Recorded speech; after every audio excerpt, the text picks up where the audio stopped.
As the purest-blooded tigress of our clan, I watched in disbelief when young Master Callum chose my deluded blood sister as his bride, while others gasped in surprise. Only I understood. He had been reborn too. In our past life, Callum had chosen me without hesitation, hoping I'd bear him a sacred white tiger, yet I delivered a cub with 18 different coat patterns, making him the laughingstock of the realm, to everyone's envy. Her sister who married the tricolor tiger gave birth to a pure white cub. In his rage, Callum sacrificed me and our child to demons for dark power, but I slew him in our final struggle. Given a second chance, he'd naturally avoid repeating past mistakes, yet fate still denied him his wish this time, for a true ancestral white tiger would never choose a piebald impostor as its sire. Thick demonic flames consumed our bodies. The cub's pained whimpers fading with its tiny form into nothingness. Through blood-streaked tears, I glared at Callum sitting within the sacrificial array, my teeth grinding as he absorbed the demonic energy, feeding on your own child's flesh to enhance demonic power. Callum, you deserve to die. Fueled by hatred, I channeled the last remnants of my bloodline's power, detonating myself to drag Callum into the demonic flames with me. I choose Vale as my wife, didn't I die?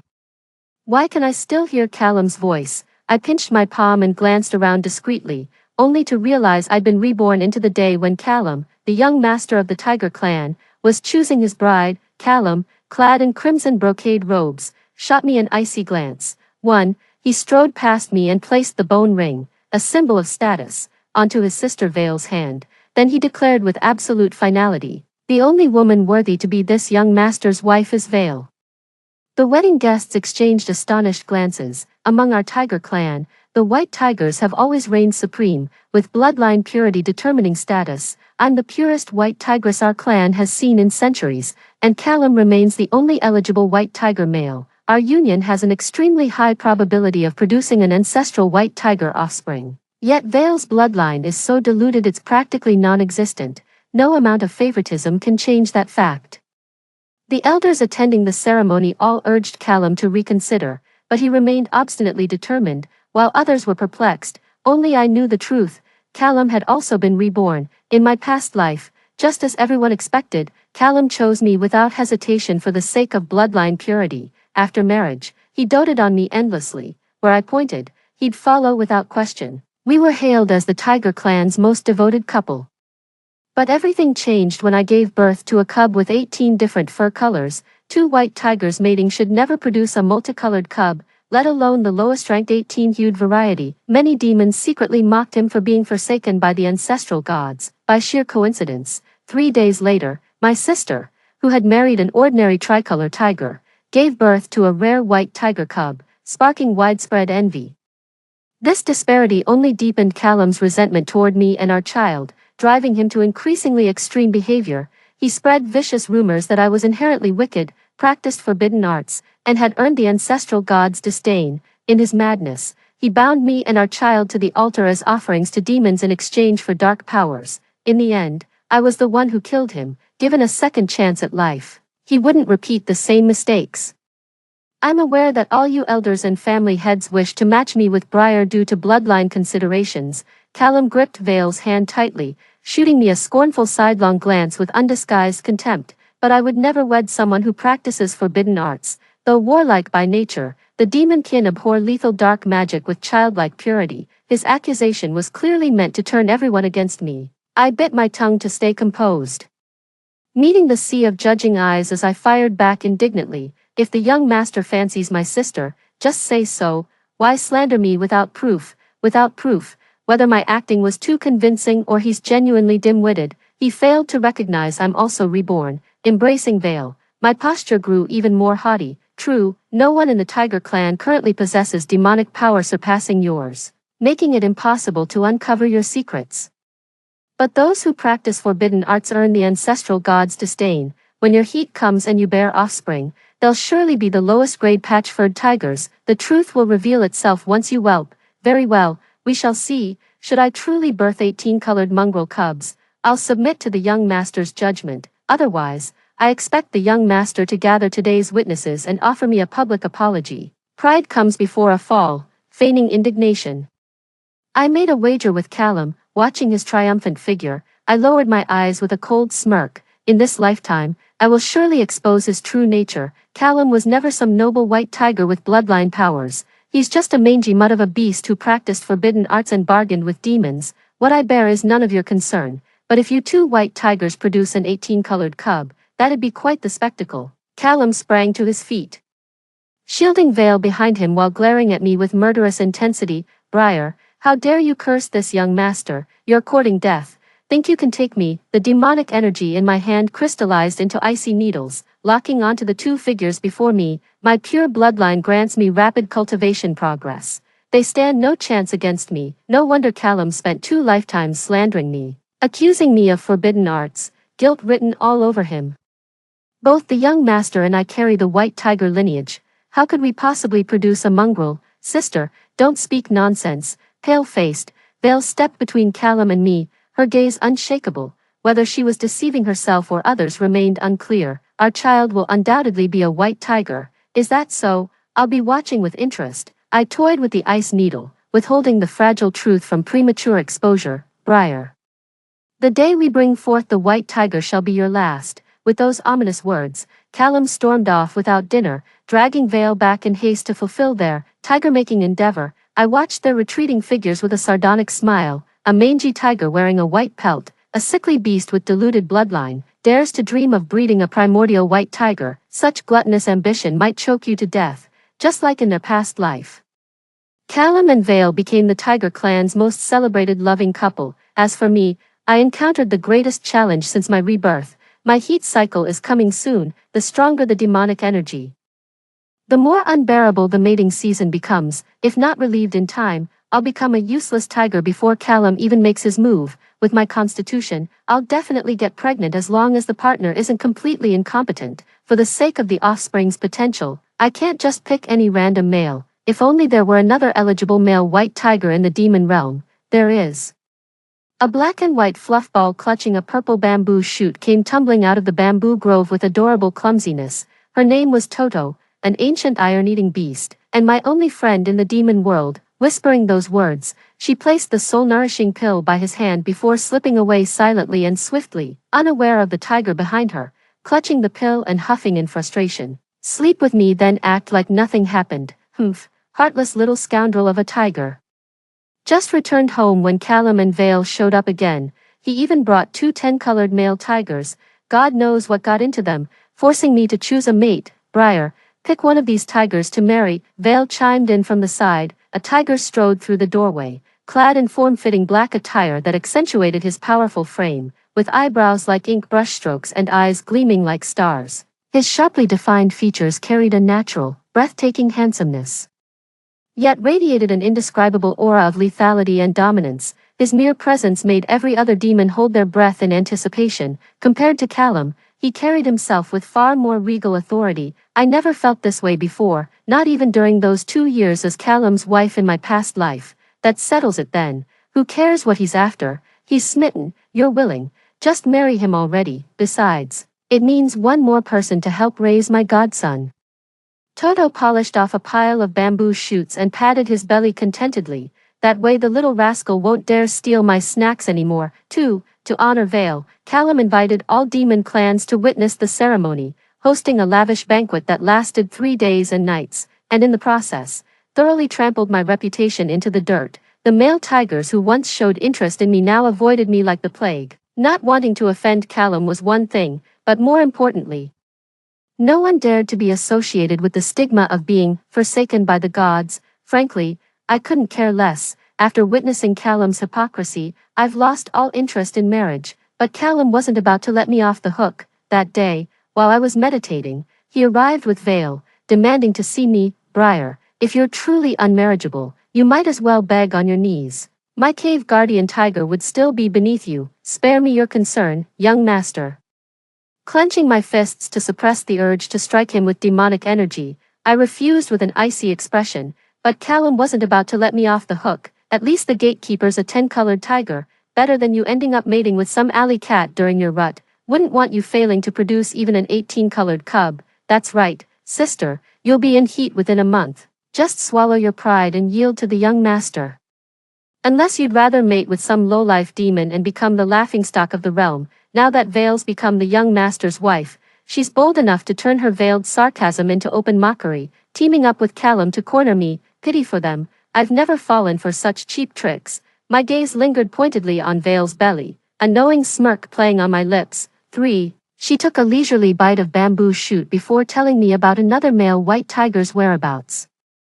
There's one in your tiger clan's forbidden grounds, isn't there? He might be slightly older than you, but his skills are exceptional, definitely worthy of you. You mean, Eldrick the Tiger King? The moment Toto mentioned someone more skilled than me, I immediately knew who she meant. Eldrick the Tiger King, Callum's youngest uncle, is the purest-blooded white tiger male and the undisputed strongest warrior in the demon realm, though older than us.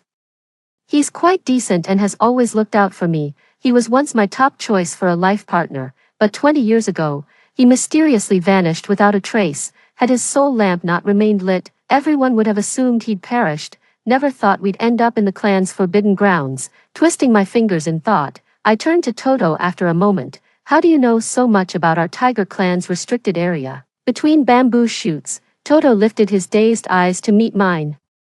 The bamboo shoots there were delicious. I just followed the aroma and ended up wandering around a bit. Just wandering around. That's forbidden territory, rigged with deadly restrictions where one wrong step could cost your life. In his past life, Callum frequently schemed to obtain the rare treasures within the forbidden grounds to enhance his bloodline and demonic powers. Yet every time he went there, he came back severely wounded. Over time, even the mention of that forbidden place made him pale with fear. Yet Toto, an outsider, could casually stroll through it. So this is what it feels like to have a big shot by your side. I cradled Toto's big head, my eyes sparkling. Sis, could you sketch me the map inside? When I give birth to my white tiger cub, I'll have them call you godmother. Won't they steal my bamboo shoots? No way. They'll even bring you treats. Got it. At the mention of food, Toto's eyes lit up with energy.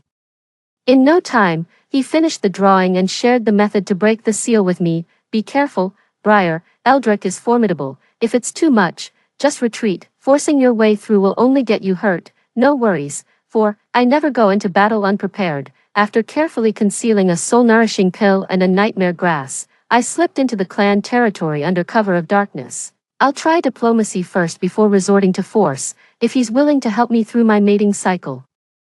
I'll give him the soul-nourishing pill as restorative compensation.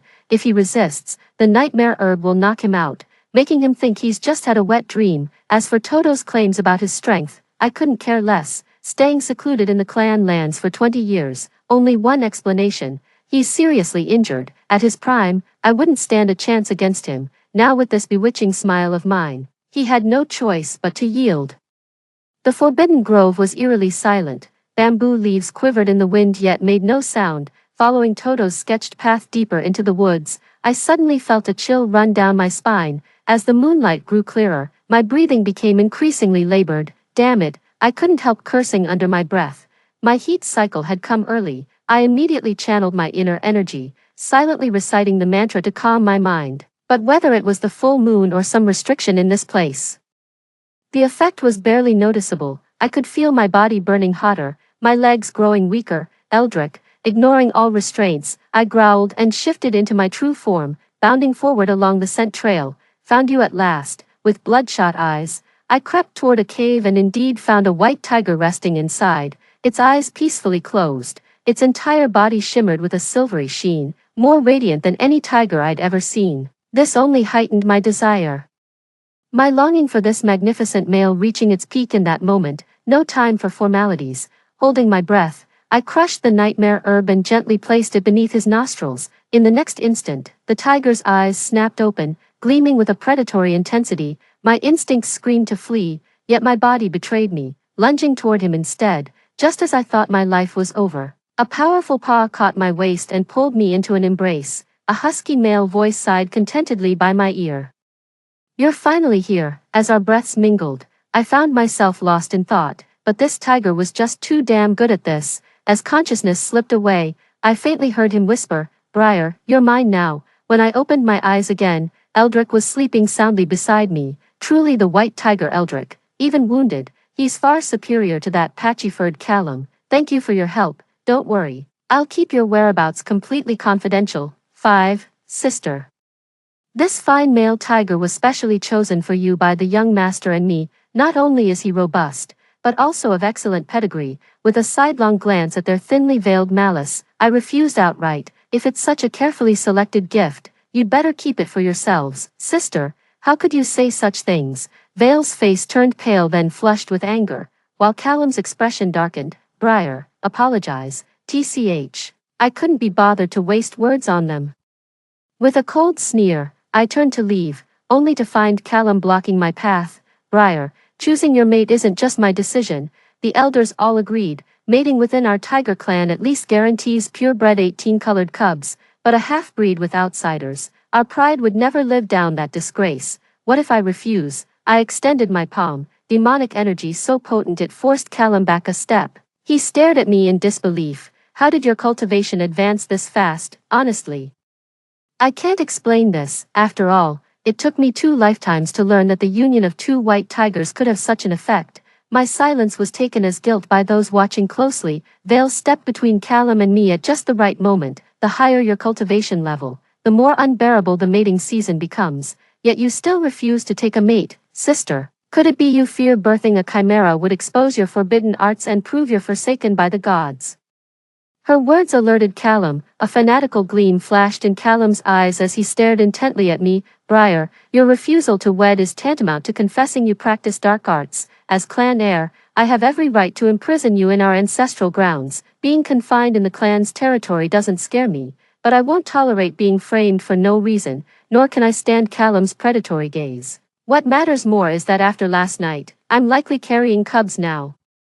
I failed to protect him in my past life. This time, I won't let any harm come to him. I withdrew my demonic energy, my gaze sweeping over the 2 male tigers before I finally shook my head. I may wed, but not them. I'll choose my own husband. Choose for yourself. Vale giggled behind her hand. Sister, you don't actually still believe you're that coveted white tigress all the demon realm males fawn over, do you? With your current reputation.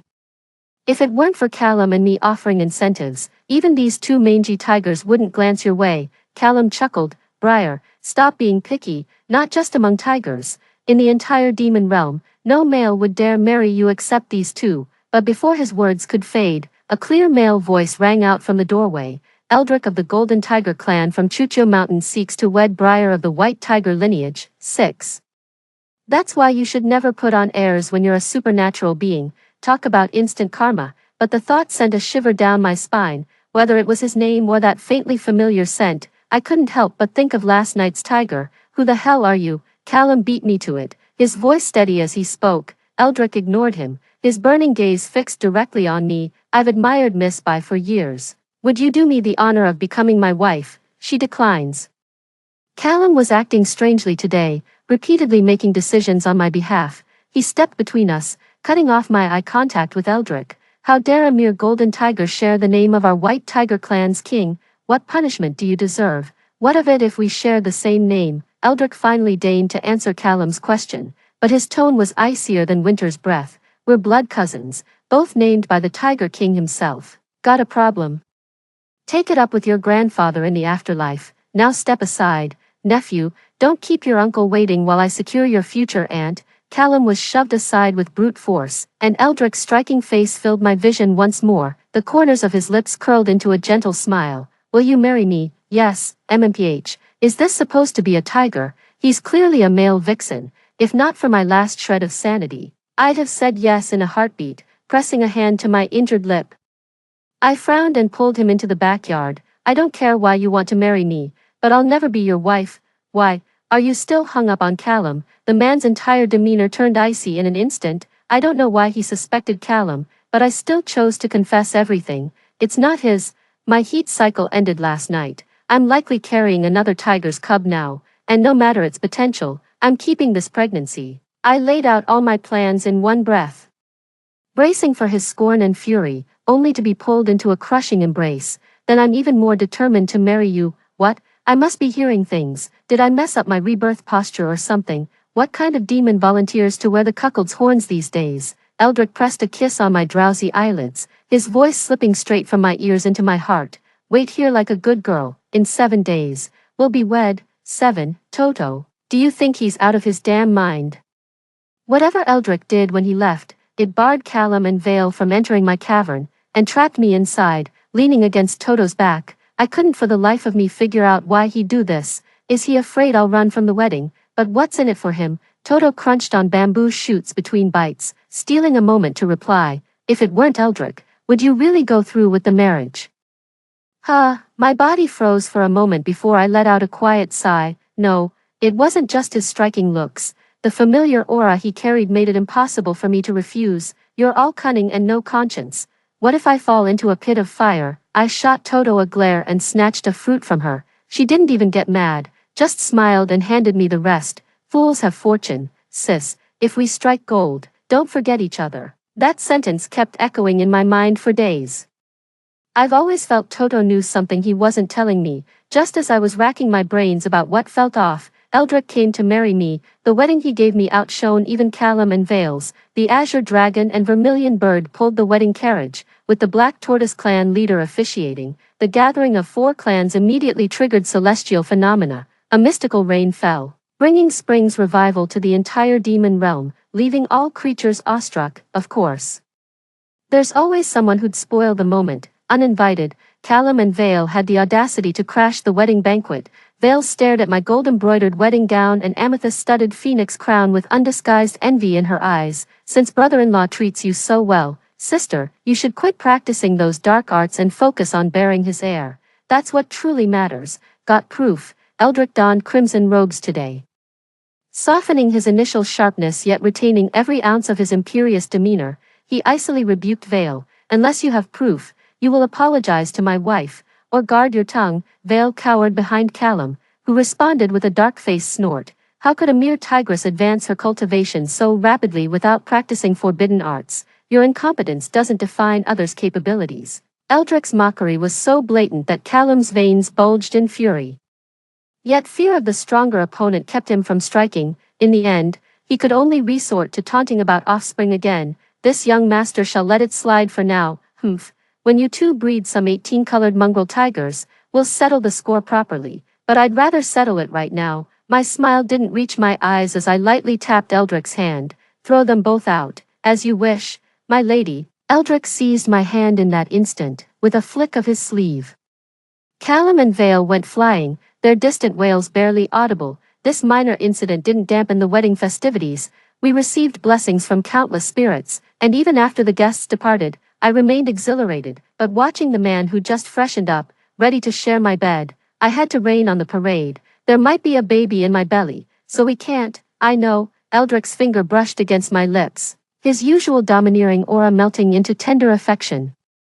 He held me as we lay down, his hand resting on my stomach without any further movement. It's been a long day. Let's get some rest. The dragon and phoenix wedding candles burned in silence as I gazed at the man with closed eyes, my emotions in turmoil. Eldrick, why are you so good to me, or are you him? 8. A month later, I felt another heartbeat within me and knew I was pregnant. Coincidentally, news came that Vale was also pregnant. This sent the recently calmed Tiger clan into renewed uproar. After all, everyone still remembers how Callum once accused me of practicing forbidden arts and incurring divine wrath. My child shall be the ultimate testament. That day, Callum and Vale arrived with the tribal elders in tow. Callum's eyes betrayed unconcealed triumph. Briar, tiger cubs are rare in our clan. Each one is precious. Have the elders examine your cub immediately. For nearly 30 years, our tribe has seen more males than females born, with no new cubs at all. The elders' concern was inevitable, but would Callum truly be this generous? I bowed respectfully to the elders. Briar isn't experiencing any discomfort, so the cub must be developing normally. No need for the elders to trouble themselves. Sister, don't you trust the elders? Let's both get examined by them. Wouldn't that put your mind at ease? When it comes to twisting the truth, Vale takes the crown. Just a few words, and the elders already took a dislike to me. I'm calling you out directly.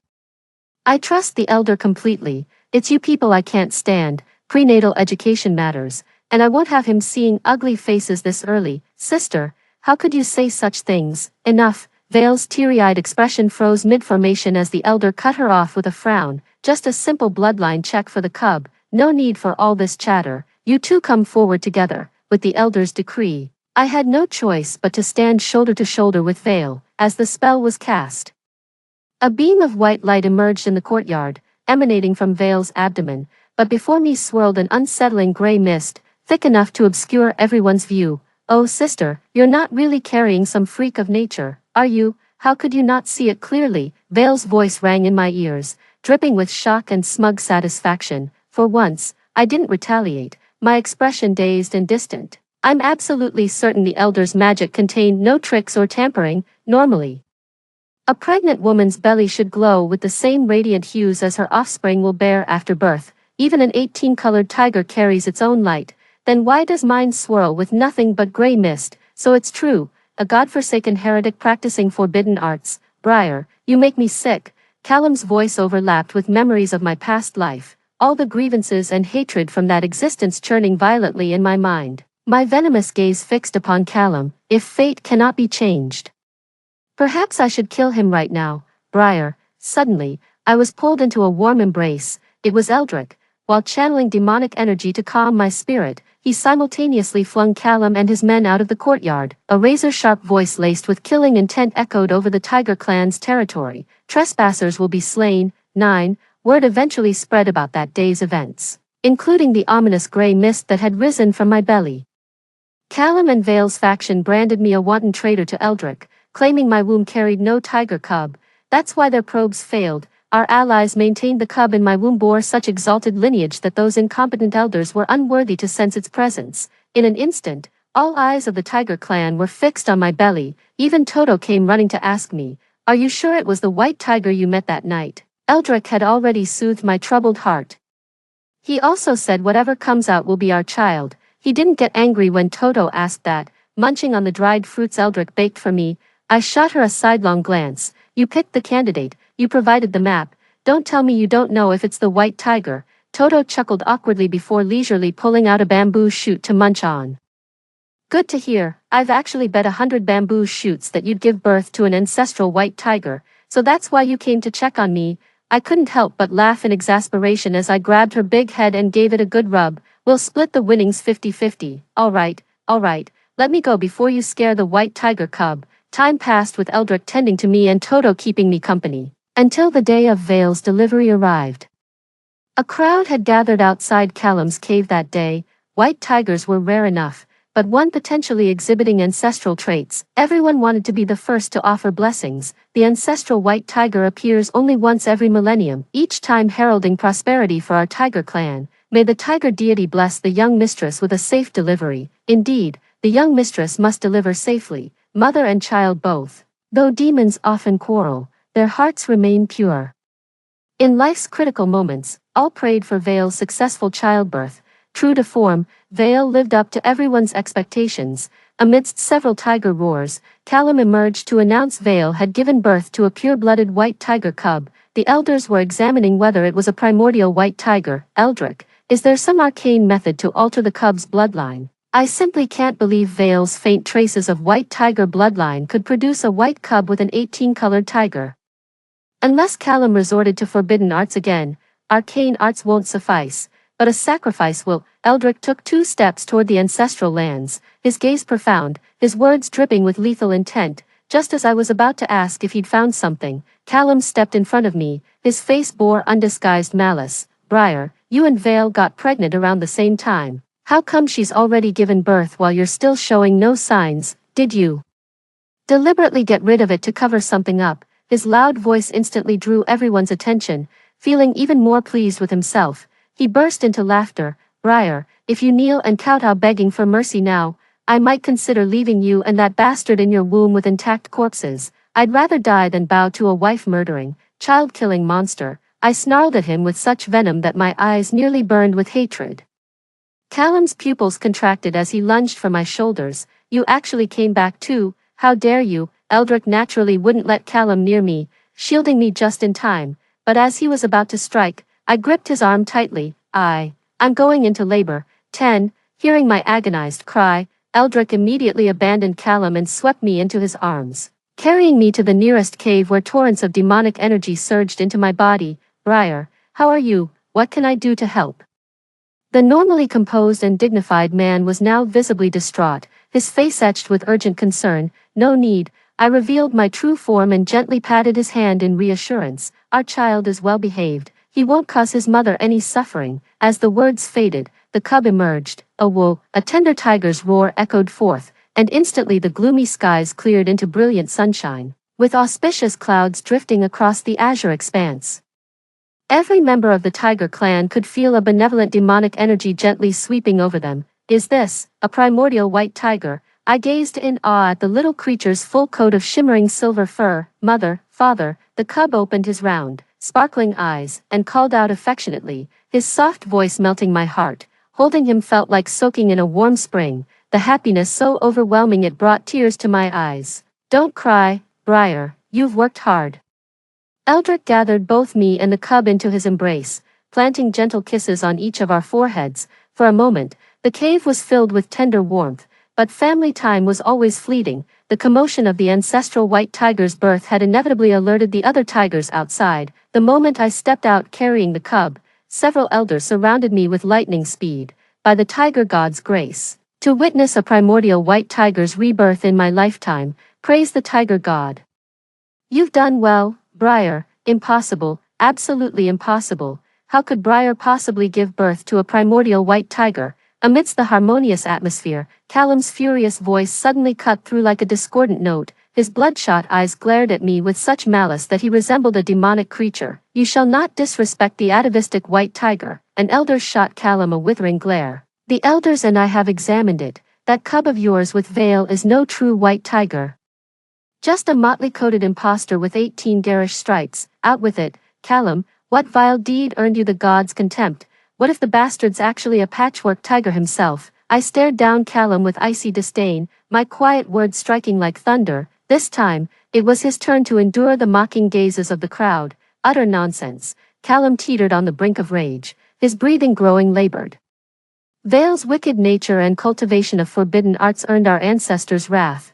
What does that have to do with me, the young master? Just like in his past life, Callum shifted all blame onto others when the truth came out, didn't even bother changing his excuses. How revolting. My gaze fell upon Vale in the distance, holding a child, his vitality drained, hair turned silver white. Will you take the fall for him? No. Vale handed the child to a clansman and knelt before the elders. I accuse Callum of sacrificing our kin to enhance his bloodline and cultivation. The reason my child could disguise as a white tiger is that he sacrificed my bloodline power. He even planned to imprison Briar and transfer her bloodline power to himself. How dare you betray me? You're courting death. Seeing Vale about to expose his misdeeds to the elders, Callum channeled his inner energy and suddenly struck out with a palm strike toward Vale, though the elder intercepted the blow in time. Vale was still caught by the shockwave, closing his eyes unwillingly. Now who can prove that this young master is the 18-colored tiger? 11, I can. Before I could speak, Eldrick beat me to it. He glared at Callum with undisguised contempt, as if looking at filth. A mongrel with demon blood dares to claim leadership of our tiger clan. Have you grown too comfortable and forgotten your place? Silence. Callum panicked completely this time, launching a desperate attack at Eldrick, even revealing his true form in the process. A magical tiger with 18-colored fur. It's actually a patchwork-furred tiger. What's wrong with patchwork fur? The real issue is it's a demon beast, not just the other tigers. Even I was stunned. I always thought Callum was making deals with demons, only to realize now that he is the demon himself. Can Eldrick even defeat him? Of course he can. With a mighty roar, Eldrick transformed into the exact same white tiger I encountered that night, leaping into battle with majestic ferocity. The battle ended in under 15 minutes, with Callum's lifeless body crashing heavily to the ground. The tigers then bowed deeply before Eldrick. Hail the Tiger King. Eldrick, no, the Tiger King, motioned for them to rise, shifting back to human form as his gaze turned toward me. I cradled the cub and turned to leave without another word. Didn't you figure out his identity ages ago? Why the anger?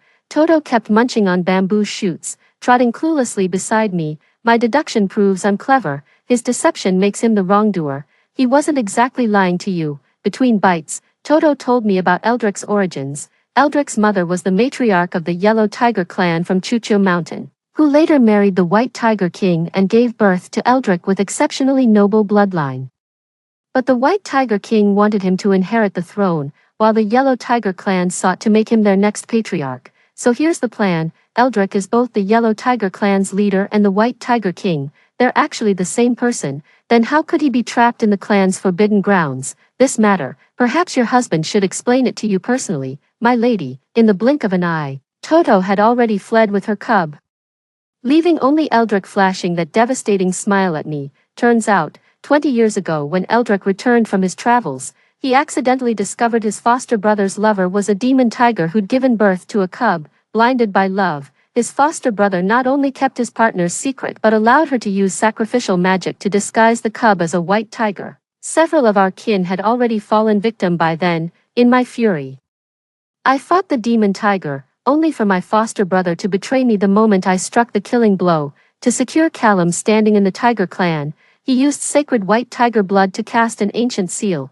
Unless a maiden of purest white tiger lineage bonded with me, I'd remain trapped eternally. Thus, I'd be a tiger king in name only, heirless, while Callum became the sole royal successor. But he never anticipated my briar would breach the barrier. To save a life is to pledge a life. My lady, will you accept this vow? The vows are sworn. What use is regret now? Story 2. After the zombie outbreak, food was extremely scarce, yet I was still able to order the freshest takeout. Desperate people were willing to trade their most valuable possessions for food. Eventually, I became the wealthiest woman in the city, with rooms filled with gold and jade, luxury bags that I used as scissors, and even my bed was adorned with gold and jade. The man who delivered the takeout wore black clothes, his hair tied back, and carried a sword. He moved through the hordes of zombies in the city as if he were walking in an uninhabited land, able to bring me anything I requested. However, there was a special price to pay. It started one night when I got up and noticed that the moon outside was blood red. Too tired to care, I sleepily grabbed my phone, ordered a rice dish with shredded pork in garlic sauce, and went back to sleep.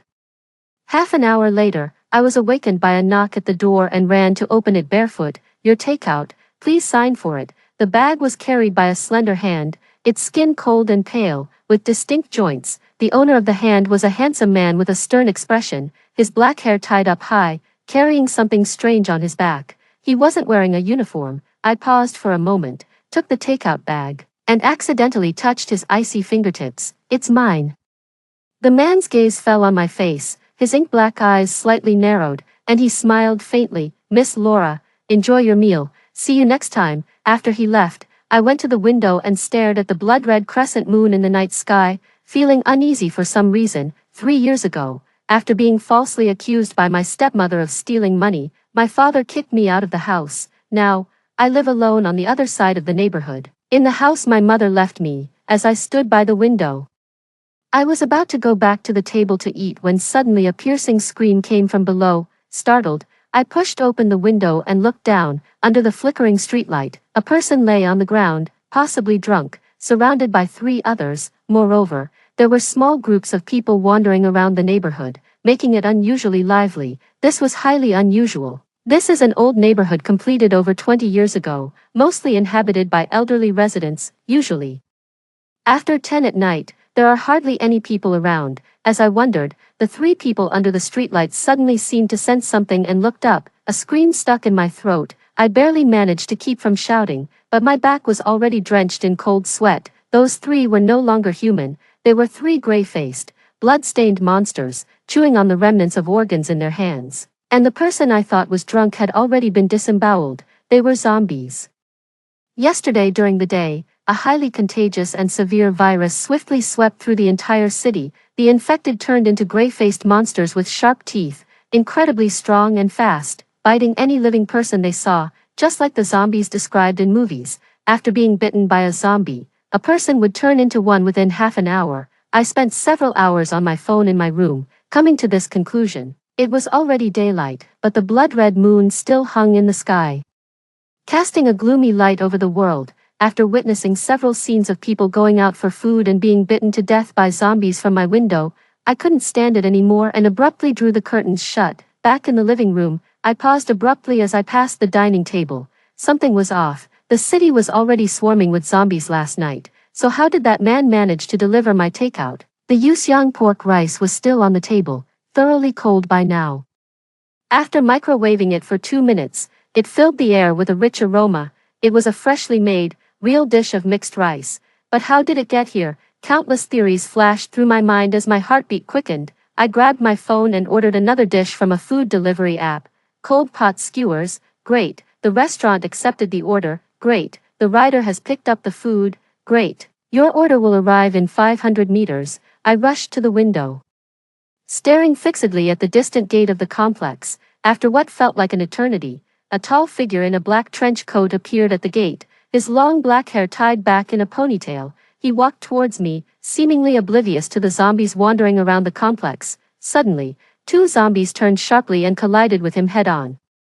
My heart raced, but then I saw the man step back abruptly and draw a long, sharp sword from behind his back. With a swift motion, he decapitated one of the zombies. It turned out he was carrying a sheathed long sword. Seeing their companion swiftly killed, the remaining zombie hesitated and then turned to flee. I was speechless. The man sheathed his sword and continued walking towards me. A few minutes later, the doorbell rang again. Opening the door, he stood there with a blood-splattered handsome face, offering a gentle smile. "Miss Laura, your delivery has arrived." I opened my mouth, speechless. "What's your name? I'll give you a good review and a tip." "George." He slightly curled his lips, then extended his hand towards me. Hesitant, I shook his hand. "Miss Laura, enjoy your meal." Everything seemed normal, as if he were just an ordinary delivery man who had merely squashed a bothersome bug downstairs. But when I opened the window, the overpowering smell of blood reminded me this city had turned into a real-life hell.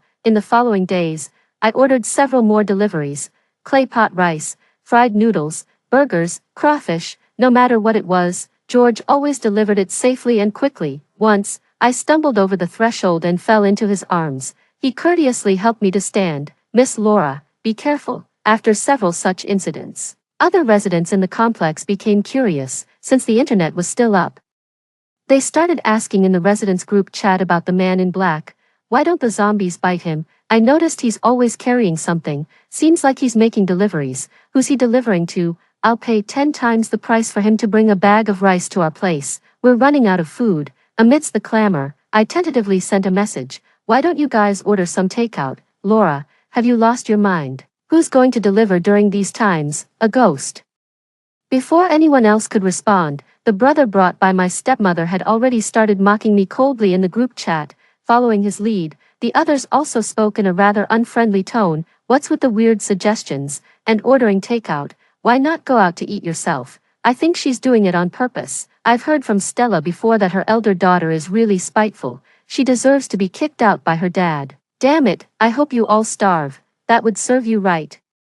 I closed the chat group in disgust and ordered a roast duck meal. About half an hour later, George appeared at my doorstep, repeating the same phrase he had used several times before. "Miss Laura, enjoy your meal. See you next time." I eyed him from head to toe briefly, then suddenly grabbed his wrist and pulled him inside. Swiftly closing the door, George staggered slightly but steadied himself and looked down at me. Only standing close did I realize how tall he was. I'm nearly 170 centimeters.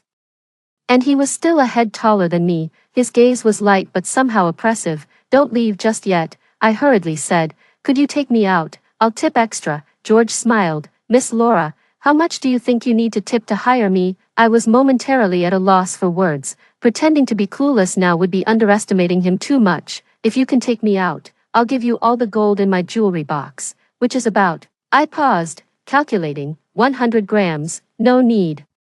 George's eyes met mine, slowly drifting down to rest on my lips. "I can take you out, but I need a special kind of payment." "What kind of pa?" Before I could finish, George suddenly grabbed my chin and lowered his head. The next second, a burning kiss landed on my lips. This man had a very stern face, but the kiss that fell was scorching and sudden. I froze for a second, then suddenly covered my mouth and stepped back, glaring at him. "That's harassment." "Shoo." He put a finger to his lips, his elongated eyes slightly lifting at the corners, a smile appearing on his lips. "Zombies are very sensitive to noise.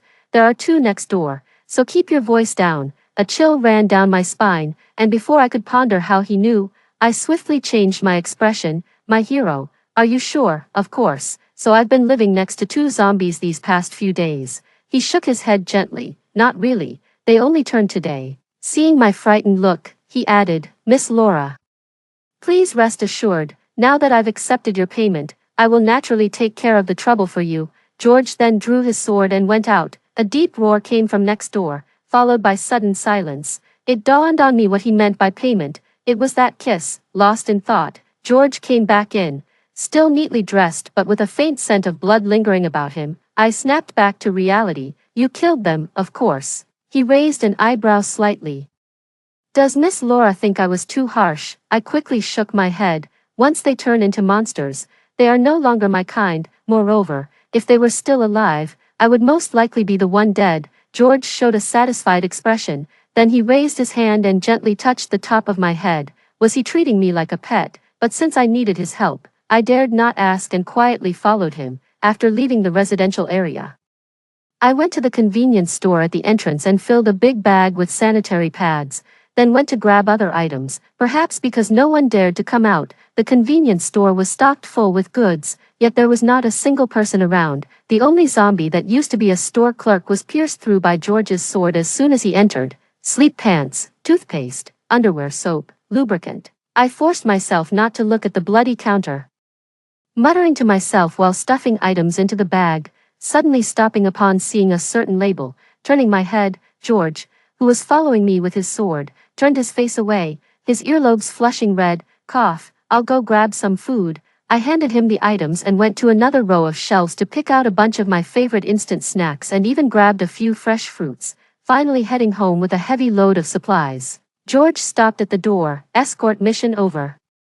Miss Laura, see you tomorrow. Before leaving, his gaze unintentionally swept over my lips, and I suddenly remembered the burning touch of that kiss, abrupt and impolite, but in such a perilous apocalypse, it added a touch of lingering warmth and sentiment. The most crucial thing was, he said, see you tomorrow. It had been a long time since anyone had said that to me, sitting on the sofa with a piece of toast. I spaced out for a while, then took out my phone.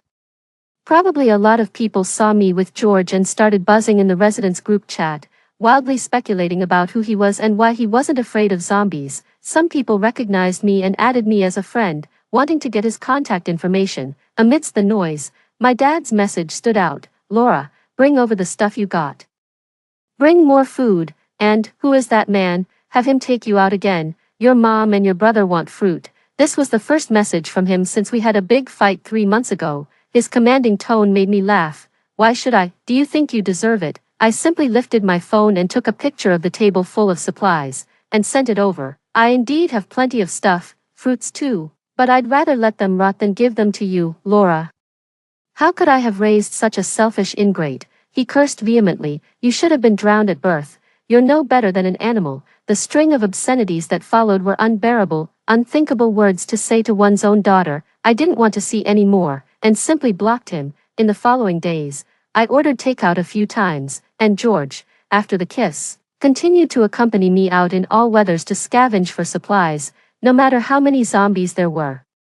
As long as he held that sword, he could handle them. I gradually moved from initial panic and fear to treating it as normal. It turned out my adaptability was a bit stronger than I had imagined. At a winery 3 streets away, the last zombie was pierced through the brain. George shook the blood off his sword blade and neatly sheathed it. When will I be able to slay like you? I sighed, and he suddenly turned to look at me. Want to learn? Thankfully, I thought to myself, thankfully.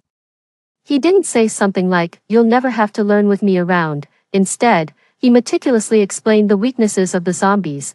They are highly sensitive to sounds, light sources, and scents, so their abilities are weakened at night and on rainy days. The head and the back of the neck are their fatal points. You don't have enough strength, so you must kill them with a single, fatal blow. When we get back, I'll help you pick a weapon. As we stepped into the wine cellar, a rich, slightly sweet aroma of wine greeted us. The wooden cabinets were filled with an impressive collection of vintage wines, almost transporting me back to the world before the apocalypse. I casually picked a bottle, poured the wine into 2 tall glasses, and handed one to George. Here's to being alive. George smiled, gave me a deep look, and said, cheers. As he said goodbye at the door, I don't know where the courage came from, but I suddenly hugged him and then tiptoed up to kiss him.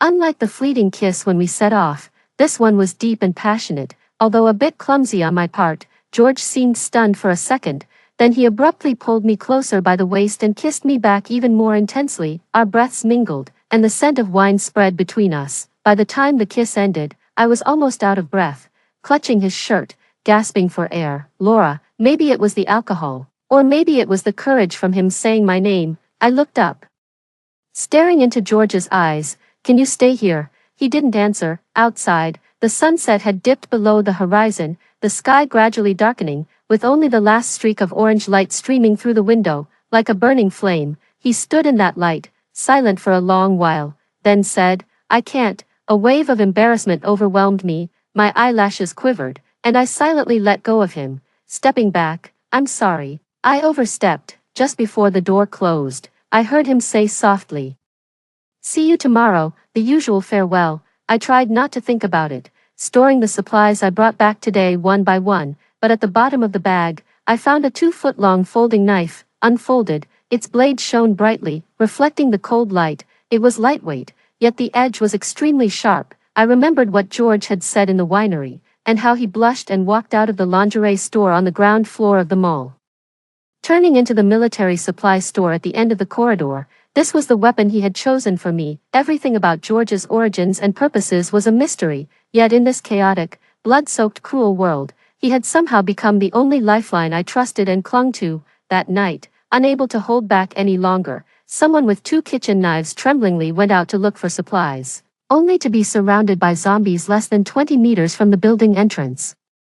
Half their head devoured. Soon after, that horrifying corpse staggered to its feet, becoming one of the vast army of zombies. The usually noisy residents' group chat fell into a strange silence, yet at that moment, my stepmother suddenly posted a photo of a jade bracelet in the group chat and tagged me. "Do you want it?" Staring at the bracelet in the picture, I felt almost consumed by indignation. The bracelet was a dowry passed from my grandmother to my mother. After her death, it disappeared, and my father claimed it was lost, only to discover he had given it to my stepmother. Her timing in posting the picture, with its unmistakable threat, was clear. I accepted her friend request and asked through gritted teeth, "What do you want?" "2 big bags of food, delivered personally by you, no tricks, or I'll throw it out from upstairs. The neighborhood is full of zombies. You want me to go there and get killed? Who are you kidding? Everyone in the neighborhood knows that man is your lover." She scoffed. Then, as if remembering something, she added, "Right, when he brings you here, have him wait downstairs. You come up alone." I knew she was afraid George might harm her, kill her as easily as one would a zombie, but I couldn't reach George anymore. With a mix of anxiety and hope, I placed an order on the food delivery app. However, unlike before, this time no one picked up the order. I suddenly realized that despite our intimate past, the ways to contact him were so limited. It was like a beautiful dream at the end of the world. If he got tired, bored, or simply didn't want to come, I would never be able to find him again. Clutching a folding knife, I stood blankly by the window, watching the zombies roam around the neighborhood. It had only been a month, but the world had completely changed. Until my stepmother messaged me again. "You really don't want the stuff, huh, Laura? Think carefully, this was your mother's keepsake." A shiver ran through me, snapping me back to reality. "What's the rush? Keep the stuff safe. I'll bring it over after dark." I typed with pursed lips, "If the bracelet isn't intact, your whole family can starve." I packed the requested items in a backpack and left the house with the folding knife. As night fell, a zombie wandered near the building entrance, getting closer. The rotting stench mixed with the smell of blood grew stronger. I held my breath, suppressed my fear, and approached it silently, recalling what George had said. When I was just 2 steps away, the zombie seemed to sense something and turned around. My heart skipped a beat. I raised the knife and struck at the back of its neck. Thick, foul-smelling blood sprayed my face. And just as I was about to scream, I remembered George's advice again. I forcibly swallowed my scream, wiped the blood off my face, and continued forward. Many zombies roamed the neighborhood, but the rest seemed indifferent to me. Even as I passed close to 2 other zombies, they didn't turn to look at me. Thinking about George's mention that they are very sensitive to smells, and considering the blood covering me, I had a guess. I reached the other side of the neighborhood and my stepmother's door on the 4th floor without incident. The door opened, revealing my stepmother's aged and weary face, a flicker of fear passing through her eyes as she looked at me. I leaned the knife against the wall and asked emotionlessly, "Where's the bracelet? Give me the supplies you brought, and I'll give you the bracelet." I threw the backpack to her, and she hurriedly checked it. Satisfied, she handed me a box. Inside lay a luminous white jade bracelet, the same one my mother always wore on her wrist before she passed away. From time to time, I reached out to touch it, and she would pinch my nose tip, chuckling as she said, "Do you like it that much, Laura? When you grow up, I'll pass it on to you, and buy you lots and lots more jewelry." "Okay," I sniffled, pocketed the item, and walked away. Suddenly she called out from behind me, "You came alone. What about that man? Is he tired of you? Does he not want you anymore?" Her voice carried a deep bitterness. I whipped around, stared into her eyes, and scoffed coldly, "Emily, do you really think I wouldn't dare to kill you, Mom? Why waste words on her?" A flirtatiously sweet female voice chimed in, followed by a hand that slammed the door shut. The owner of that voice was Layla, the girlfriend of my so-called stepbrother. It was summer vacation, and she was here to visit. The apocalypse had arrived so suddenly that she too was trapped here. Even before, under the influence of my stepmother's family, she had always looked at me unfavorably. Occasionally encountering me in the neighborhood, she would roll her eyes at me. I couldn't afford to delay any longer, planning to return home by the same route while the bloodstains on me hadn't dried. If George doesn't show up in the days to come, I must consider how to survive in this perilous world on my own. Fortunately, I had stocked up a room full of supplies half a month ago. Even if I stayed indoors, I could last at least a year. Yet, for some reason, I felt persistently uneasy inside, as if an inexplicable premonition was telling me that this world wouldn't last a few more years before it completely perished. Suddenly, a loud clap of thunder exploded in the sky, followed by a torrential downpour that rapidly washed the blood off my body and face. The smell faded, and the nearby zombies seemed to sense it and started moving closer to me. Before I could react, something fell from above and crashed to the ground in front of me, ringing sharply. Ding-a-ling-a-ling. The sound was piercing and shrill, cutting through the rain and echoing under the damp night sky. It was an alarm clock. I looked up, just as lightning flashed, casting a ghastly light that revealed the sneering faces of my stepmother and Layla. "Laura, go to hell," in the pouring rain. I raised my knife and forcefully split the incessantly ringing alarm clock in two, but it was already too late. In that brief moment, all the zombies in the neighborhood had already surrounded me. The leader, towering and ferocious with a mouth split to his ears, was the first to pounce at me. Zombies chased with incredible speed. I had no chance to run and decided to fight to the death with the folding knife in my hand. However, perhaps due to a secondary mutation, this zombie was unusually agile. It ducked its head to avoid my strike at the back of its neck. The blade lodged in its shoulder bone, and I couldn't pull it out. "George," in extreme fear, I couldn't even scream. I strained to squeeze out those two words, as the gaping maw, reeking of foul saliva, was almost upon me. I could even feel the stench of its drool dripping onto the back of my hand. The next second, a long sword sliced through the rain, piercing from behind the zombie's head, with its tip protruding out, dripping a mix of blood and rainwater like beads falling. "George," like a spark suddenly igniting in a gloomy heart. I couldn't help but cry out, then quickly remembered something he had said and hurriedly shut my mouth. Two stern gazes shot through the dense rainstorm. The moment our eyes met, I felt enveloped in a warmth like soothing water. With a swift motion, George pulled back his sword, and behind the fallen zombie, he swung his blade fiercely in a circle. A pale golden sword aura swept through, annihilating the zombies surrounding us. The scene was so fantastical, it seemed beyond human capability. Perhaps spurred by the sight of their own kind's gruesome fate, the remaining zombies instantly dispersed in disarray. "Don't be afraid, Laura." His voice was like rain falling in the mountains, reaching my ears, his tied-back ponytail and black clothes soaked by the rain. Yet George stood tall and unyielding, like bamboo that resists the storm. My heart ached, my eyes grew hot, and tears almost fell. He stepped over the corpses and blood, walking towards me, stopping in front of me, then leaned down to kiss me. "I'm sorry, I almost arrived too late." "Why didn't you take the order?" After escaping death, the fear of lingering between life and death surged up, making my voice tremble. "I thought you would never come." After the kiss, he sheathed his sword and simply picked me up to carry me back. "It's not like that.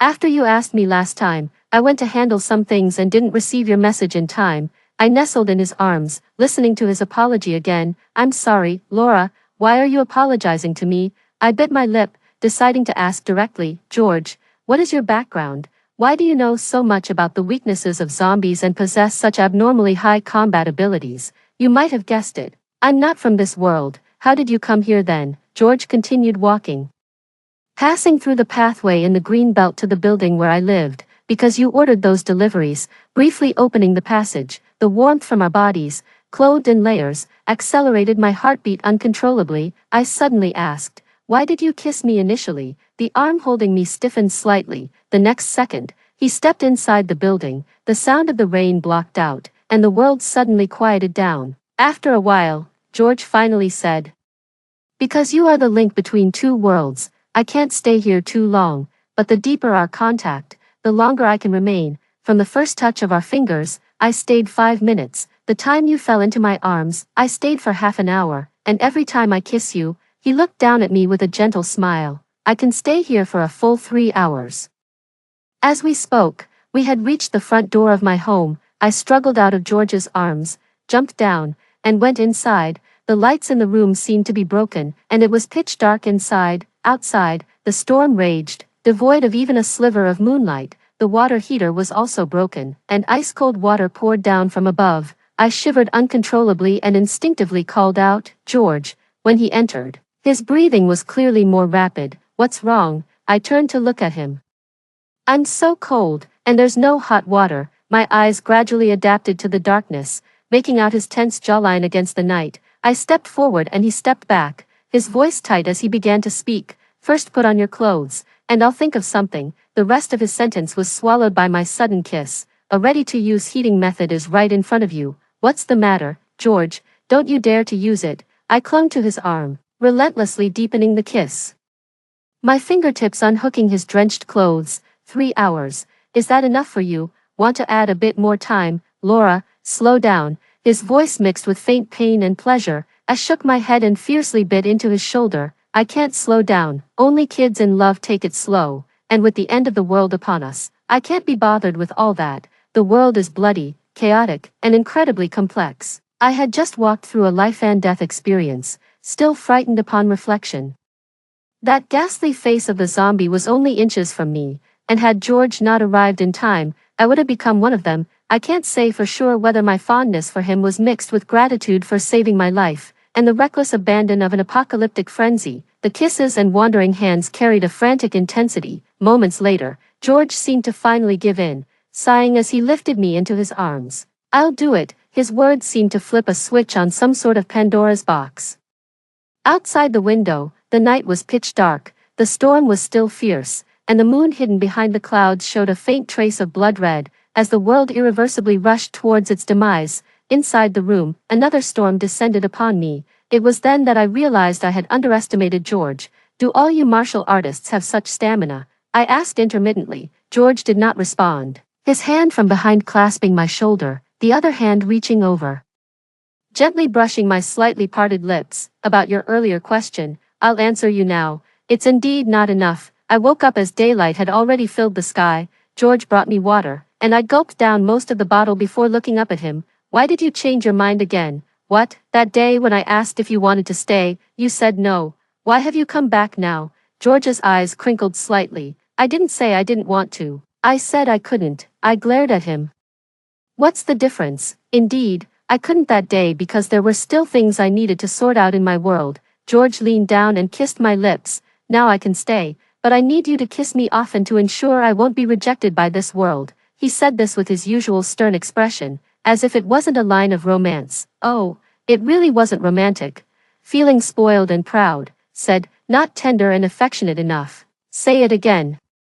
George picked up the long sword and scabbard that had been thrown on the floor last night, strapped them back on, and then stood up straight, giving me a look. If not kissing, another method could work, and it would last even longer. My mind instantly raced through some wildly exciting images, thrilled but pretending to be composed. "Rogue," he smiled slightly, lifting his lips, then bent down to pick me up. "Let's eat." George set me down at the dining table, and in front of me, he removed his sword, the tip moving through the air as if drawing an invisible pattern. With the final stroke, he abruptly vanished from in front of me. I suddenly stood up, only to feel a wave of weakness in my waist. Instinctively, I braced myself against the edge of the dining table. After a moment, I grabbed my phone to contact George through the delivery app. The screen flickered twice, signaling low battery, before it completely shut down. Since last night, there had been a power outage.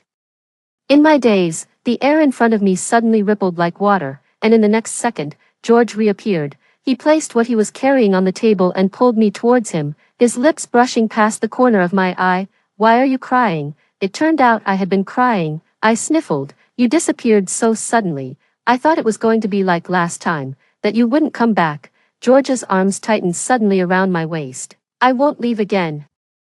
I just went to get some food for you." He opened the meal box, pulled out some chopsticks, and handed them to me. A curious thought struck me. "So, in your world, are you actually a delivery guy? What kind of place is it where delivery people can travel between worlds and possess such impressive martial skills?" Before I could finish, George kissed me, his forehead pressed against mine, his voice hoarse. "If you're not hungry, we could do something else." I quickly focused on eating my meal. After eating and drinking my fill, I was about to take George out to settle accounts with my stepmother when there was a sudden knock at the door. Upon opening it, a beautiful yet haggard face appeared, speckled with traces of blood. I remembered she lived on the top floor, a single mother with a child, Miss Laura. I saw in the group chat before the blackout. "Can I exchange food here with a jade bracelet?" She looked at me cautiously, holding out a wooden box. "I don't have a jade bracelet, but I have some gold jewelry I bought when I got married. Can I exchange them here for some food and medicine? My daughter has a cold." It seems she was mistaken because of my stepmother's previous actions. The jewelry inside the box gleamed brilliantly, clearly well cherished by its owner. I glanced back at George, hesitant. He curled his finger, tapping on the table. "If you like it, make the exchange. The things of this world. As long as you want them, I can take you anywhere to get them." Eventually, I exchanged 2 boxes of fever medicine and a bag of instant food for the gold jewelry. The bracelet was delicately crafted, inlaid with 2 rows of pearls, and I put it on immediately. Somehow, the news spread, and soon people in the building began to bring their most valuable jewelry and luxury goods to exchange for supplies. The pile of items in the house was soon mostly traded away, and George indulgently picked up a ring with the tip of his sword and handed it to me. "Wear this." I put it on and then sighed. It's a pity that those wedding rings were all used by others. Let's look for a jewelry store when we go out later. George slightly raised his eyebrows, took off the long sword on his back, came over, and sat me on the vanity, his eyes darkening. I squirmed uncomfortably. "Didn't we say we were going out to gather supplies?" "It can wait, Miss Laura. Let me first give you your reward." As we finally left the house, it was dusk. My folding knife had jammed in a zombie's shoulder blade last time and was ruined, so George simply handed me his sword. I gripped the sword handle, looking at him with some unease. I asked, "You gave me your weapon, but what will you do?" "I don't need a weapon to deal with this." Despite his words, I quickly sensed something was off as we left. "George, have you noticed?" I bit my lip, eyeing the monster that was rapidly charging towards us from not too far away. "It seems like the zombies have mutated, becoming stronger." George casually lifted his hand, unleashing a slender golden arc of sword energy that decapitated the zombie, which collapsed with a thud. He turned back to look at me, his eyes carrying a strange expression. "This is the necessary path of evolution." Evolution? He didn't elaborate, just squinted slightly and looked past me. Turning around, I saw that not far behind us, quite a few people were carrying weapons like kitchen knives and baseball bats. Following us, many were also taking advantage of the safe clearing made by George, sprinting towards the parking lot outside the residential area. Among them were 2 familiar figures, my dad and my brother.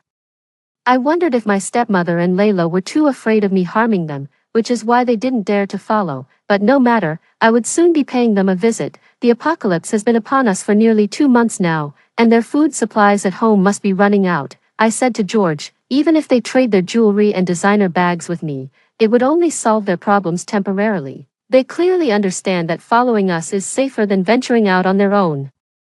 George listened, completely indifferent. "If you want to let them follow, then let them. After all, my sword is yours, and I am yours too. You can arrange things however you want." I gripped the sword handle tightly, my face turning red. "Don't say such suggestive things in front of all these people, and zombies, Laura. Seems like you're the only one who would think that way." George casually dispatched 3 more zombies that lunged at us, then looked back and smiled. "Well, I think I'll give you a nickname, Fancy." Eventually, we reached the largest mall 2 streets away.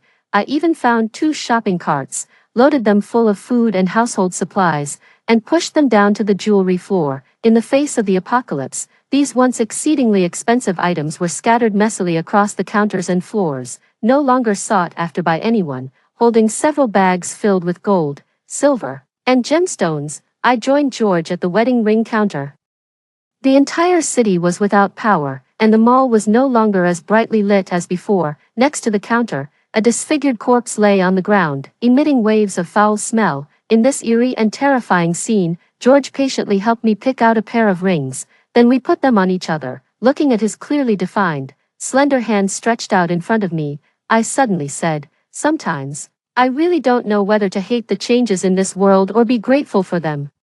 If there were no zombies, humanity would still be living a simple, convenient modern industrial life, but if it weren't for the outbreak and drastic changes caused by the zombies, I would have spent my life in dull mediocrity. Never meeting George, seeing me lost in thought, he grasped my chin and kissed me, whispering between my lips, "Don't think too much, whether you hate or appreciate it. The world's trajectory will only move forward." When we left the mall, many people who didn't have cars, even ignoring their not yet collected supplies, hurriedly followed us. After all, without George, the journey back would be fraught with peril. Turning around the street corner, suddenly, from a pharmacy nearby, came the shrieking of zombies and a terrifyingly familiar human scream, "Ah, help, help." The glass of the storefront window shattered before us. Suddenly, a figure burst forth. It was my dad. Behind him were two zombies, furiously devouring the mutilated body of my younger brother, whose face still bore traces of disbelief and panic. Upon seeing George and me,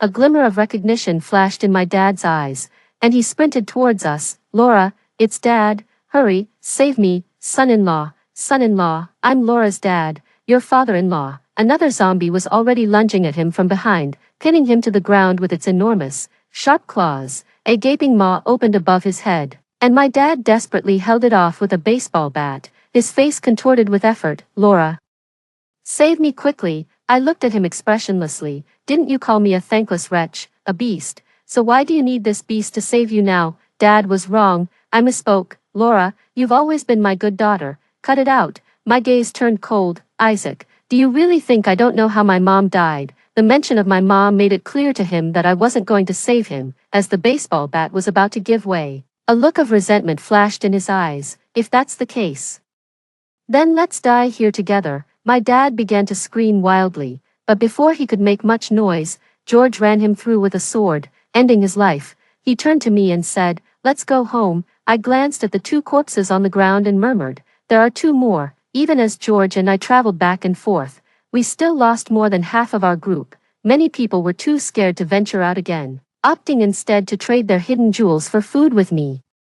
George would also go out alone to gather supplies. Without me, his efficiency was higher, and he would return not only with food and daily necessities but also a lot of gold and jewelry. Soon, these invaluable items filled my small study. I sat perched on them, playing with a pearl necklace and smiling crookedly at George. "Darling, with all this glittering gold, don't I look like a dragon in its cave?" "You do," he agreed as usual, unfastened his sword, and came over, pulling me into a dizzying embrace. "Today's reward can stay in the cave." I tugged at George's high ponytail, slightly discontented. "You weren't like this before. Back then you rejected me, saying we should take it slow." He chuckled lowly. "Yeah, and I'm still taking it slow." In the evening, George and I stood at the doorstep of my stepmother's house. When she opened the door and saw me, her face drastically changed, and she immediately tried to close it.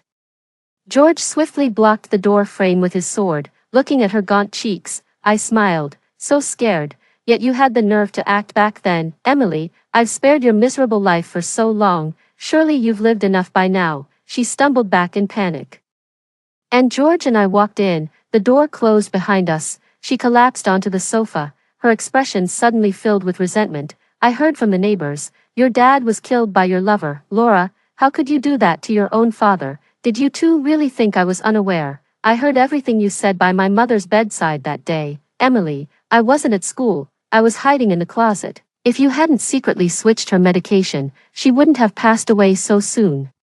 I almost roared those last words out in anger. I was very young at the time, and though I considered reporting it to the police later, my mother's body had already been cremated and the medication wasn't preserved. I had no evidence. My stepmother's lips trembled, unable to utter a single word. George turned to me, asking for my decision. Should we kill her? Yes, no, you can't, it's a crime. Without shifting his gaze, George drew his sword and struck her down, an eye for an eye.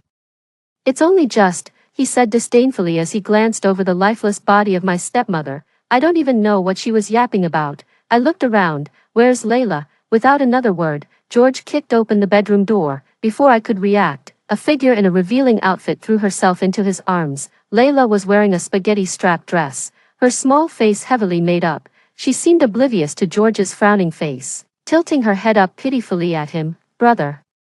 I can do everything she could do. I'm cleaner than her, prettier than her. Will you take me away with you? As she spoke, she reached out to embrace George's arm. He dodged her, asking emotionlessly, "You think you're prettier than her?" Layla nodded eagerly. Objectively speaking, it was true. You're sick. I'm not blind. As he spoke, his sword pierced through Layla's chest. Her body collapsed with a thud, blood splattering, some droplets landing on George, who had faced countless undead without a change in expression, looked visibly displeased. Having known him for a long time, I was aware that he rarely cared about anything in this world. This was the first time he showed such intense disgust towards someone. Do you really dislike them that much? Yes, he responded softly, pausing before continuing. They wanted to kill you, that rainy night. If I had been even a moment late, I would have never seen you again.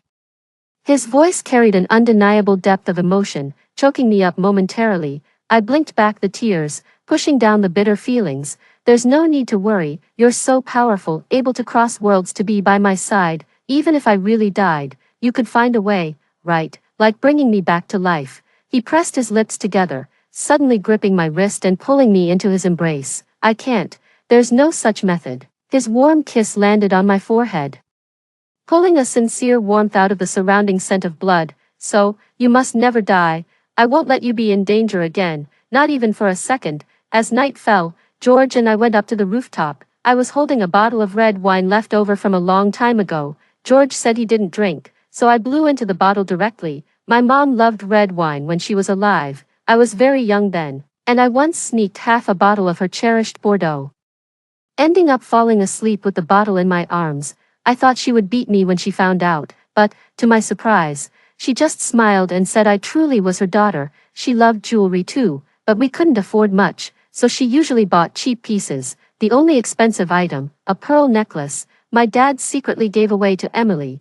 I think she wanted to tell me something when she passed away, but I was at school, and my dad deliberately didn't inform me. By the time I got back, they had already taken her to the funeral home. My dad was furious, accusing my mom of buying a house behind his back and putting it in my name. For a long time after her death, I missed her terribly and dreamt of her often. I always wondered what she might have wanted to say if I had been there on her last day. I really wish.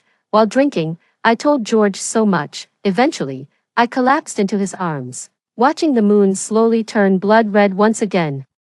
The eerie howls of zombies echoed from below, growing louder. It's mutated again, I murmured. This is the fourth mutation. George lifted me up and glanced at the moon. One more time, and it will be the beginning of the survivor's evolution. He carried me downstairs step by step. Mom, I muttered, gripping his shirt, my gaze unfocused. George paused for a moment. If you had been there, she probably would have told you to live well, he said, and that she loved you. The next morning, I woke up to find a steaming bowl of seafood porridge on the table, clearly brought over by George from another world. I hooked my arm around his shoulder and smiled. That was quick delivery. Here's your tip, I said, bowing my head. George had cleared all the zombies in the building, and many vacant rooms were now available, so people from the entire neighborhood began moving in. I had no objections, and George didn't seem to care either. One day, he even dragged home a luxurious bed inlaid with gold and jade, and when faced with my puzzled expression,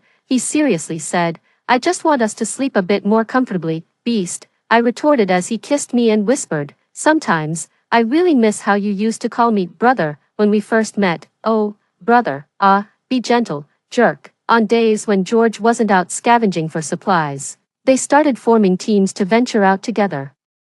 Although each trip was still fraught with danger and injury, everyone was adapting to this harsh world. In the face of the apocalypse, the formidable adaptability of humanity was evident. After the moon turned red for the fifth time, Just as George had predicted, the surviving humans finally began to evolve. First, it was a frail person living below my apartment who suddenly exhibited unimaginable strength, capable of smashing the skulls of unmutated zombies with a single punch. Then, a lady who had moved to the first floor, who used to run a barbecue stall with her husband at the entrance of our complex before the apocalypse.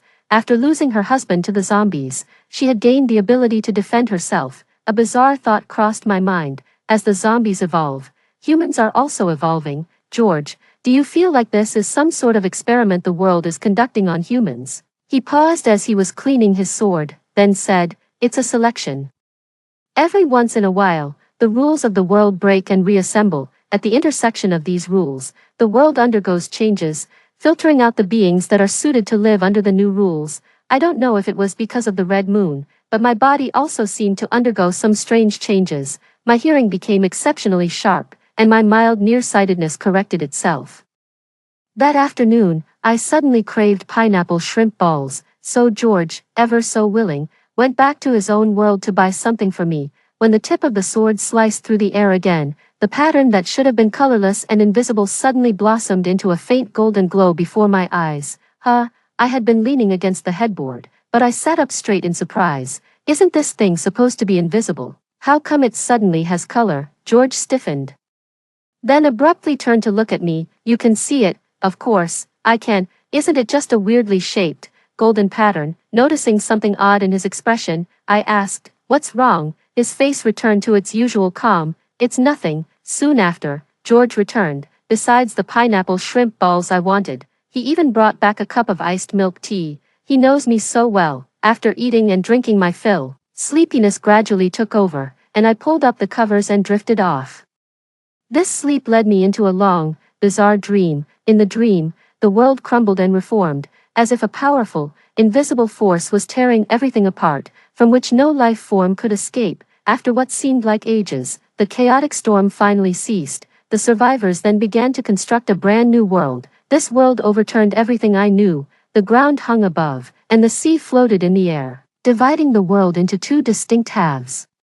Above was a lush forest with rivers and mountain lakes. Below was a city of steel, emitting a cold light. Between the cities, apart from those flying with swords, many strangely shaped airships traveled. My consciousness floated aimlessly through the air, eventually arriving at a grand building in the center of a city. And then I saw George. He was dressed as usual, in black clothes and with his hair in a ponytail. He held a sword and leaned against the wall emotionlessly. Facing him was a man in a red robe, who was angrily rebuking him. "George, since the rules have been restructured, rarely have we had such an emotionally rich subject. Since the portal is with you, you should bring her back quickly so we can explore the secrets of the ancient humans." "She is not a subject." George looked up, his gaze icy. "Humanity losing its emotions is both a result of the world's evolution and a choice made by humans themselves. Initially, you only asked me to collect some data from the ancient world, not to bring anyone back. Moreover, it's been 1,000,000 years since the ancient world. If I brought her back now, the temporal rejection would just make her part of the chaos." After saying this, he ignored the man in the red robe and walked away. The man laughed coldly behind him, saying slowly, "So, you choose to stay there, gradually assimilating her essence, right? Over the past century, you've been the strongest human force.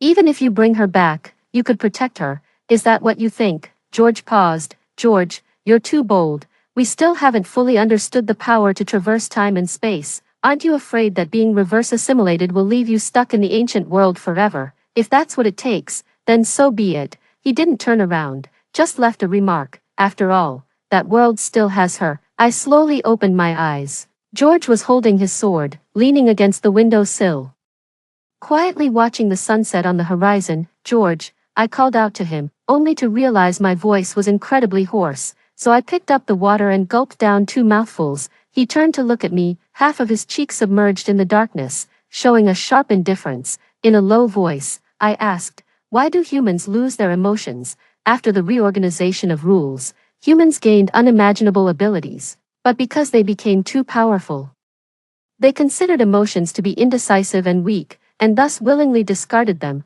Thereafter, technology advanced rapidly, and the world underwent revolutionary changes. Many scientific beliefs of the ancient world were even disproven, gender boundaries became blurred, the institution of marriage disappeared, and the ways of birthing new life changed. A million years later, humans possessed rapidly developing technology and power, but also lost literature, music, all art forms that require emotional support. I remained silent. The information from that dream and from what George told me was overwhelming, and I couldn't digest it all at once, so I lowered my head and stared intently at the bracelet on my wrist. Jade can be nurtured. After wearing this bracelet for a while, it began to emit an increasingly clear and lustrous sheen. Do you hate me now? George's voice came from above my head. Cautious, I looked up, and before I could see clearly, he pulled me tightly into his embrace. That day, the dormant portal of 1,000 years suddenly flickered on me, triggered by the takeout order you placed. According to the rules of the portal,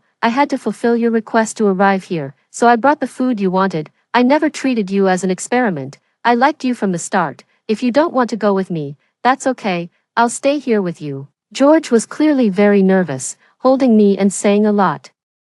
I pursed my lips and said softly, I want to go to the mountain to see the sunrise. Miraculously, I was held in George's arms as he stepped on his sword and flew straight out of the window. So this is the legendary sword flight, I murmured, the words dissipating in the wind due to the high speed. As we reached the center of the city, I looked down at the blood-red moon and suddenly noticed something amiss. George, I tugged at his collar. Look.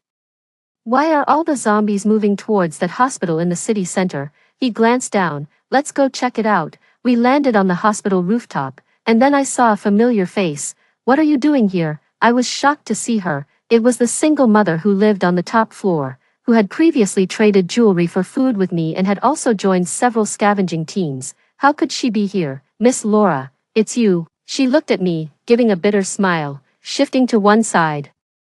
The moment I saw what was behind her, I understood everything. Behind her, a little girl dressed in a red and white checkered dress sat in the corner, tightly bound, emitting muffled cries. Her once sweet and adorable face had turned ashen gray and horrifyingly grotesque. Had she not been securely tied up, she might have been the first to pounce on her mother. Half a month ago, my daughter had a fever that wouldn't subside no matter what I tried. They said there was a machine imported from abroad at the central hospital that might cure her, so I brought her here. But there were too many zombies in the hospital, and my daughter was bitten. This is what happened. But why are all the zombies in the city moving this way? I asked, puzzled. She shook her head blankly, while George explained, it's because of the red moon.